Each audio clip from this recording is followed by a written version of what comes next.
நம்ம அஜித் சாருடைய மங்காத்தா படத்தின் வசூலை விட கோட் திரைப்படம் பல மடங்கு வசூலிக்கும் அப்படின்றது மட்டும் உறுதியாக சொல்லலாம். கோட் திரைப்படம் முதல் நாள்ல மட்டுமே 126 கோடி வசூலை பண்ணிருக்கு. தீபாவளி, பொங்கல் போன்ற எந்தவித விசேஷ நாட்களுமே இல்லாம சாதாரண வேலை நாட்கள்ல வெளியாகி இந்த படம் பாத்தீங்கன்னா ஒரே நாள்ல 126 கோடி வசூலிப்பது ஒரு மிகப்பெரிய விஷயமாக பார்க்கப்படுது. படத்திற்கு பாசிட்டிவான விமர்சனங்கள் வருவதால கண்டிப்பாக இந்த படம் 1000 கோடி வசூலை பெறும் அப்படின்னு ரசிகர்கள் எதிர்பார்க்கிறாங்க.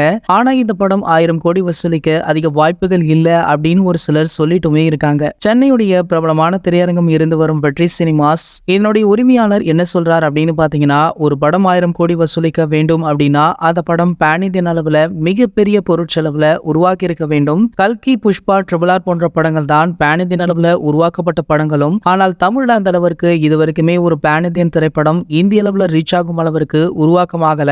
நாம் தமிழ் ரசிகர்கள் மனதில் வைத்து முழுக்க முழுக்க தமிழ் படங்கள் உருவாக்கப்பட்டு இருக்கு. கோட் திரைப்படம் கூட முழுக்க முழுக்க தமிழ் ரசிகர்களுக்காக உருவாக்கப்பட்ட படமாகவே பார்க்கப்படுது. எனவே இந்த படம் பாத்தீங்கன்னா 1000 கோடி வசூலிக்குமா இல்லையா அப்படின்றது கூட தெரியல. பொறுத்திருந்துதான் பார்க்க வேண்டும் அப்படின்னு ஓப்பனாக பேசியிருக்காரு. சோ இதனடுத்து பாத்தீங்கன்னா பிரேம்ஜி உள்பட ஒரு சிலர் கண்டிப்பாக கோட் திரைப்படம் 1000 கோடிகளுக்கு மேல வசூலிக்கும் அப்படின்னு இன்டர்வியூ எல்லாம் கொடுத்தாங்க.